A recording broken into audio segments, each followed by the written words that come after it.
All right, I've got 1:30. Want to get started. Thank everybody for being here. I'm going to make a brief statement, and then we'll have the chief and the mayor come up. First off, thank you all for being here. The chief is going to talk a little bit about the incident itself. The mayor is going to make a statement. He's been with the Mitchell family most of the morning. So just a couple things. I know y'all all understand it's an ongoing investigation, so there's some things we probably won't be able to answer for everybody. First off, just to get it out of the way, the spellings of the names. The police chief, Brooke Rollins, B-R-O-O-K, R-O-L-L-I-N-S. The mayor, TJ with no spaces, Gilmore, G-I-L-M-O-R-E. Okay, everybody got good mic? We're ready to go. First bring up Mayor Gilmore.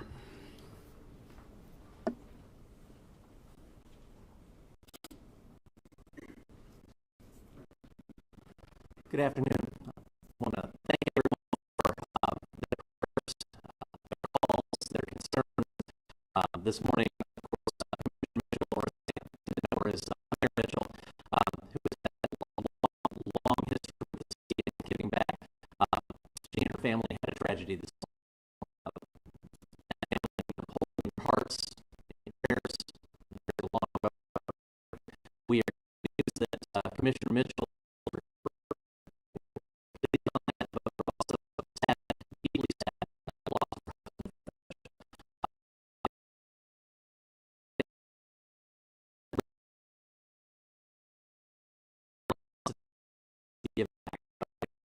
you have over the next couple of days to uplift Bobbie and the family. Please do so. Please keep them in your thoughts and prayers, but also please give the family some time and some space. They need that to process this, and we thank you for it. The community of Lewisville is hurting, but we know we will be stronger and we will come together to be strong for the family. Thank you.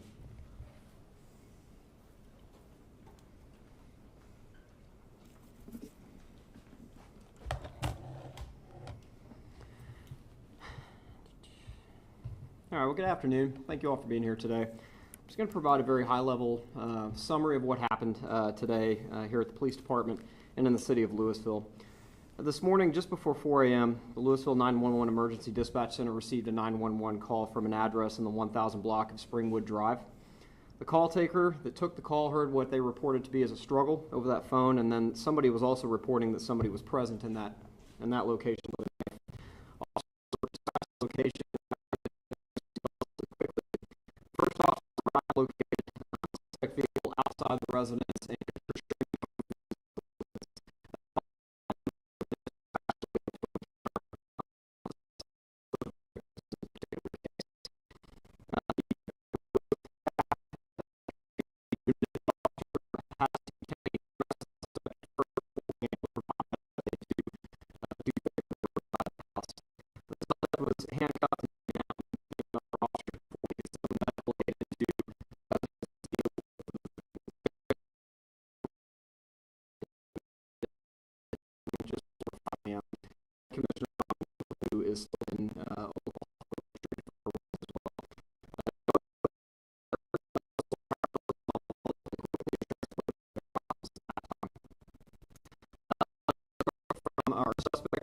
identified as Mitchell Blake Reinecker, a 23-year-old. Our detectives responded to the scene and processed the scene this morning, also conducting a search warrant looking for evidence of things that contributed to this particular case. That wrapped up shortly before noon, and they're still in the process of going through the evidence and determining what next steps need to happen as well.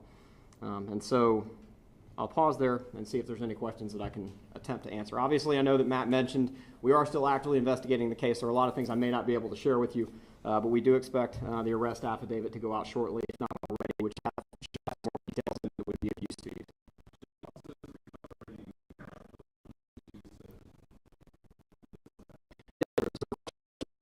The weapon used in the attack. We believe so. We believe it to be a serrated kitchen knife that was located near the assault location.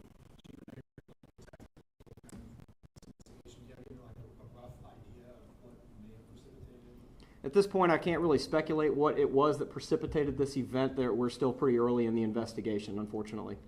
Was this her home and did he live there? So it is her home and that she shared with her husband, and I believe he lived there. I believe the suspect lived at that residence as well. Did the initial call come from inside the home itself or a neighbor? We believe the initial call came from inside the home. What I can't tell you is who made the call. Chief, you mentioned you got the call a little bit before 4 a.m. And then first officer arrived on scene, you said relatively quickly. Do you know exactly when the call was placed and what time your first officer arrived? I don't have that exact data in front of me. I think the initial call went in at 3:53 a.m. I don't know what time they arrived on scene, but it was moments later. Early in the morning, Sunday to Monday, there wasn't a high call volume, so I think officers were able to get there relatively quickly. Chief, has the commissioner been able, even given the both mental and physical trauma that she's had to endure, be able to cooperate with investigators to give them some information, since the suspect is family, on what may have, the history that may have led up to this? No, I wouldn't know at this point. I don't believe we have that kind of information for her. When an officer responds to a scene that's chaotic like this, it would be commonplace to determine who the suspect is and preliminarily what had happened. Given her medical status, it was more important to transport her to, or give her over to the medics to let them try to treat her. Our detectives will, of course, follow up in the eventual future to determine what may have led to the event. Can you describe the interaction your officers had with her grandson while taking him into custody, please? It's my understanding that he was immediately cooperative with officers and surrendered without any incident and was taken into custody. Does he know to police? I don't know that. I don't know how to answer known to police. What else could you ask me there? History between the suspect and Lewisville Police. I know that we have a report or two on him. I don't know beyond that what the nature of those reports are. Do you know, were there any other parties at the home besides the victims and the suspect? No, just the 3 occupants inside the home. I guess can you just speak to like the level of shock that this would be a family event like this, devastating? Yeah, it's difficult to stand up here as a police chief and try to talk you through an event like this because it's a mechanical response to a call. What I will tell you on the other side is what the mayor said. Commissioner Mitchell has a long-standing history with this city. As a former mayor and then as our commissioner. And if anybody's ever known her, the value that she brings to our city from a leadership perspective as well as one of our elected officials. She has just as big a family, and I think the lines are really blurred between family and friends in this community, and you've seen that all day from people. So I think the shock and awe is well beyond the immediate family and into the family of this city, this county, and in some cases the state from what I'm seeing on our social media posts. So it's pretty clear to me that she's got quite a support structure that has come out for this type of thing. Chief, did you know Fred Mitchell at all? I personally did not know, sir.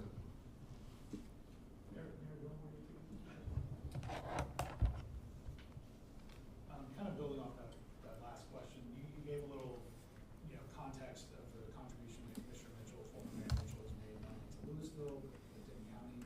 Can you just speak a little bit more on that and just for somebody who's never met her, just how much her presence means to this community? Sure. Bobbie was one of the first people I went to speak to about running for any elected office. Her husband, Fred, when he showed up at events, he was very particular, much like my wife. if he showed up at an event, you knew that that was a big deal, because he was very quiet but very supportive. So he will be greatly missed.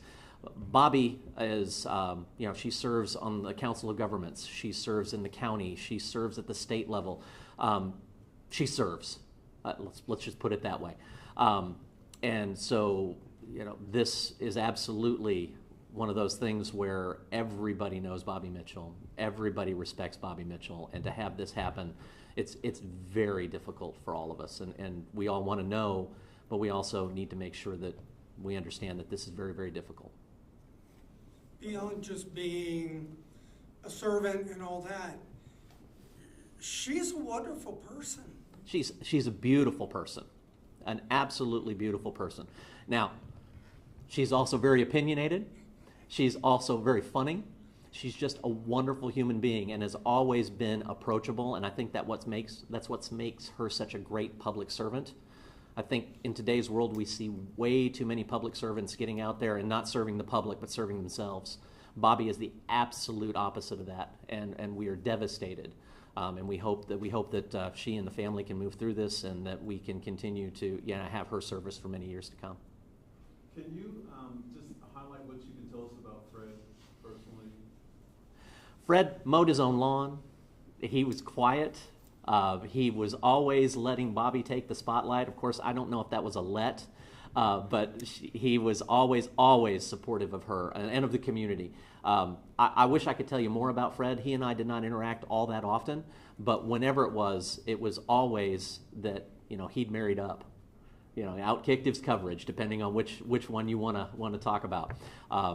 But he was always there for Bobbie, and the two of them were just such a great dynamic couple. She was the energy, but he was the power battery in the background, just making sure that everything was running the way it was supposed to. Can either one of you two confirm that she, at this point, is expected to make a full recovery? I can confirm that. I heard that this morning from the doctors. Any other questions? Thank you, Mayor. I do have Thank an you. update on the response time if you want that. You want me to provide that for you?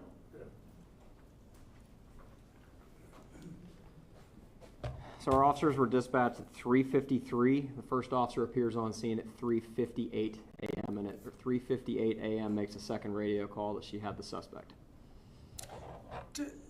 What's he been charged with at this point? The current charges are murder and aggravated assault with a deadly weapon. And that would be two separate people with two separate incidents related to them. All right. Thank you, Chief. Thank you all.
Hey, Andy, it's Holman. I understand the signal is breaking up a little bit. So I'm going to exit the building and I'll call you right back here in just a little bit. And we'll review.